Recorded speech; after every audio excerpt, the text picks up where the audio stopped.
2024秋冬上海时装周落幕，当音符遇上霓裳，一场关于感官的深层对话。2024年秋冬上海时装周虽然已经画上了句号，但说实话，那股子余韵到现在还在我脑海里盘旋。这次去现场，我最大的感受就是，时尚早就不是光靠眼睛看的了，它变成了一场全方位的感官盛宴。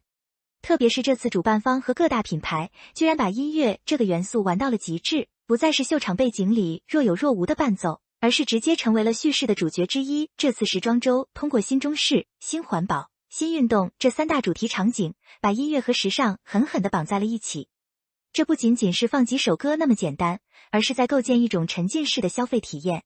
说实话，以前我看秀，注意力全在模特的衣服上，但这次我发现自己会被现场的氛围带着走，情绪跟着节奏起伏。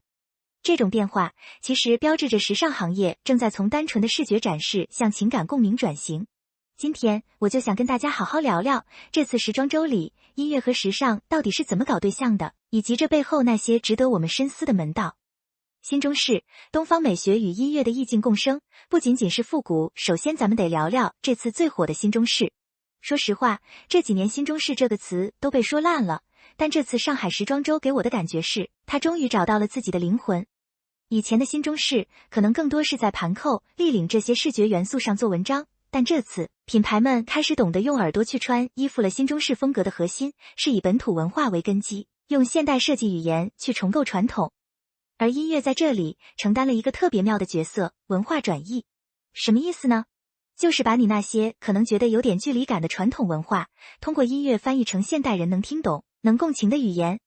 在音乐的选择逻辑上，我观察到大部分品牌都摒弃了那种过于嘈杂的电子乐，转而投向优雅的中国风乐曲。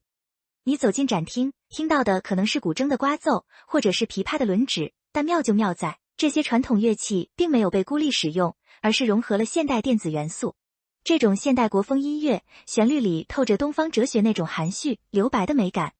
当这种音乐响起，你再去看那些丝绸、锦缎面料的服装，你会发现衣服的垂坠感好像都跟着音乐的节奏在流动。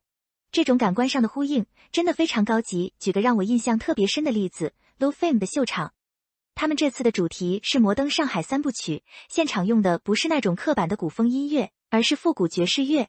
这招真的很高明。为什么？因为海派文化本身就是中西合璧的产物。爵士乐那种慵懒、精致又带点摩登的调调，一下子就把海派新中式的叙事张力拉满了。我坐在那里，听着萨克斯的风情，看着模特穿着改良旗袍走来，心里那种对老上海繁华的想象瞬间就被激活了。说实话，听到 Low Fame 秀场那段爵士乐的时候，我起了一身鸡皮疙瘩。不是因为音乐多震撼，而是因为它太懂了。它没有强行灌输这是中国文化，而是让你在那个氛围里自己感受到一种文化的自信。对于咱们消费者来说，这种体验比单纯买一件衣服要深刻得多。店铺背景音乐如果都能做到这个级别，那不仅仅是提升空间格调，更是在筛选同频的人。那些愿意为这种文化认同买单的年轻消费者，他们买的不是布料，是归属感。我觉得这才是新中式能火下去的关键，它不再是一种潮流符号，而变成了一种生活方式的表达。新环保、自然理念与音乐的疗愈共鸣，让消费慢下来。说完新中式，咱们再来看看这次另一个重头戏，新环保。可持续时尚这几年一直是热点，但说实话，以前很多品牌讲环保，容易讲得苦大仇深，或者太说教。但这次上海时装周，我发现品牌们学聪明了，他们开始用音乐来疗愈消费者。可持续时尚的核心是从材料溯源到回收降解的闭环，这本身是个很理性的链条。但音乐的作用是通过情绪引导，把这个理性的链条变得感性。在环保主题的秀场和店铺里，音乐的选择逻辑非常清晰，以新世纪音乐 New Age 为主。这种音乐的特点就是空灵、舒缓，没有强烈的攻击性。我注意到，很多品牌在展示可再生面料的时候，背景音乐里会混入自然采样的音效。你仔细听，里面有流水的潺潺声，有清晨的鸟鸣，甚至是风吹过树叶的沙沙声。这些声音配合着极简主义的钢琴曲，瞬间就在喧嚣的秀场里开辟出了一块宁静的空间。这种氛围营造其实是在传递一种自然共生的哲学。它不需要文字去解释这件衣服是环保的，音乐已经告诉你，这件衣服来自自然，最终也会回归自然。这种场景应用对消费行为的影响其实是非常微妙的。有研究说，舒缓的音乐能延长消费者的停留时间。我在这次观展中深有体会。在一个主打环保理念的 brand showroom 里，因为音乐太让人放松了，我本来只想逛10分钟，结果不知不觉待了半小时。在这种低压力的环境下，人对价格的敏感度会降低，更愿意为理念支付溢价。品牌通过音乐传递慢时尚的理念，引导你去关注服装的生命周期，而不是这一季流不流行。在这个快节奏的时代，能让人慢下来本身就是一种奢侈品。我在听那些环保秀场的背景音乐时，心里那种购物的焦虑感真的消失了。以前买衣服总怕买错，怕过时，但在这种音乐氛围里，你会觉得买一件耐穿的、环保的衣服是对自己的一种犒赏，也是对地球的一份善意。这种情绪价值的提供，我觉得比打折促销管用100倍。它让我反思，我们是不是真的需要那么多快时尚？音乐在这里像是一个温柔的提醒者，它没有指责你消费，而是让你自己在宁静中做出更负责任的选择。这种润物细无声的教育方式，才是品牌叙事的高级玩法。新运动、活力场景与音乐的能量驱动，心跳与节奏同频。聊完了静的，咱们再来聊聊动的。新运动风格，也就是现在流行的轻户外 Gorpcore 风，这次在时装周上也是大放异彩。这个场景和前面2个完全不同，它需要的是能量，是爆发力。而音乐在这里扮演的就是一个能量催化剂的角色。轻户外与时尚的跨界融合是个大趋势，大家现在不仅要求衣服好看，还要求能穿去露营、去徒步。音乐在这个场景里的逻辑非常直接，高能量。主要以 House 音乐为代表的高能量电子舞曲 EDM 为主。这类音乐的节奏通常在120-130 BPM 每分钟节拍数，这个频率很有意思，它接近人运动时的心率，能有效提升肾上腺素水平。我看过 Motion 莫寻和 Rokesanda 的合作秀场，那里的音乐设计真的很有讲究。他们用了英伦电子乐与轻运动节奏的交织，你听的时候不会觉得太吵，但身体会不由自主地想跟着动。这种音乐传递的信息很明确，既有舒适生活美学的松弛感，又有现代活力的进取心。它不是在逼你运动，而是在邀请你享受一种充满活力的状态。在消费体验优化上，这种音乐的作用立竿见影。想象一下，你在试穿一件轻户外冲锋衣的时候，店里放的是舒缓的钢琴曲，你可能只会觉得衣服软不软，但如果放的是有节奏感的 House 音乐，你脑海里可能马上就会浮现出在山野间奔跑的画面。这种联想能极大的提升购买转化率。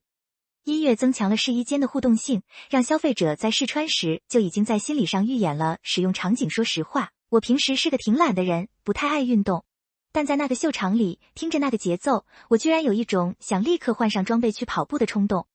这就是音乐的神奇之处，它能绕过你的理智，直接刺激你的本能。对于品牌来说，这不仅仅是卖衣服，这是在卖一种我也能拥有这种活力生活的希望。我觉得现在的运动品牌真的越来越懂心理学了，他们知道消费者买的不是功能，是那个更好的自己。这种能量驱动的音乐策略，让时尚不再高高在上，而是变得充满烟火气和生命力。音乐与时尚融合的底层逻辑，不仅仅是背景音。聊了这么多具体的场景，咱们得往深了挖一挖。为什么这次上海时装周要把音乐提到这么高的位置？这背后的底层逻辑到底是什么？我觉得这其实是品牌在体验经济时代的一次集体觉醒。首先是感官协同效应。人脑处理信息的时候，单一感官的记忆是短暂的，但多感官叠加的记忆是深刻的。音乐通过听觉刺激，强化了视觉、服装设计和触觉、面料质感的体验。当你摸着一件丝绸衣服，耳边是古筝的泛音，这种多维度的品牌记忆点，会比单纯看一张海报深刻得多。这就好比吃牛排，如果配上合适的红酒和音乐，味道仿佛都更好了。其次是文化符号化。这次时装周其实建立了一套听觉标识。你听到国风音乐，下意识就知道这是新中式；听到新世纪音乐，就知道这是环保；听到 House 音乐，就知道这是运动。这种符号化的操作，大大降低了消费者的理解成本。在信息爆炸的今天，谁能用最快的速度让消费者 get 到品牌调性，谁就赢了。音乐成了一种无需翻译的通用语言。最后是情绪价值升级，这是最核心的一点。现在的消费早就从功能驱动变成了情感驱动。环保音乐的疗愈感，运动音乐的兴奋感，新中式音乐的文化认同感，这些情绪价值直接提升了品牌忠诚度。消费者可能记不住你衣服的具体参数，但一定会记住你带给他的那种感觉。写到这儿，我忍不住想感叹一下，现在的品牌竞争真的已经卷到神经科学的层面了。以前我们觉得背景音乐就是填缝的，现在才知道那是品牌在跟你进行潜意识的对话。这种变化让我既兴奋又警惕。兴奋的是，作为消费者，我们能享受到更精致、更懂人性的服务；警惕的是，我们是不是更容易被这种精心设计的氛围套路了？不过转念一想，如果这种套路能带来美的享受和正向的情绪，那被套路一下又何妨？毕竟生活已经够累了，能在购物时获得一份愉悦的情感体验，本身就是一种价值。2024秋冬上海时装周的闭幕，不仅仅是一个活动的结束，更像是一个新阶段的开始。通过这次时装周，我们清晰地看到，音乐与时尚的深度绑定已经不再是锦上添花的点缀，而是品牌叙事中不可或缺的一部分。它重新定义了消费场景的交互模式。未来的时尚零售一定不再是冷冰冰的货架陈列，而是充满了声音、气味和情感的沉浸式空间。随着体验经济的进一步深化，我敢打赌，音乐将会成为品牌差异化竞争的核心工具之一。甚至未来可能会出现专门为企业定制品牌声音的职业，就像现在的视觉设计师一样普遍。最后，我想说，这次上海时装周给我上的最大一课就是感知力。在这样一个视觉过载的时代，懂得倾听，懂得用声音去构建世界，是一种稀缺的能力。无论是做品牌的人，还是作为消费者的我们，或许都应该试着关掉一部分视觉的喧嚣，打开耳朵，去听听衣服背后的故事，去听听生活原本的节奏。因为真正的时尚，从来不只是穿在身上，更是流淌在心里，回响在耳边。这场关于音符与霓裳的对话才刚刚拉开序幕，我真的很期待下一季他们又会谱写出怎样的乐章。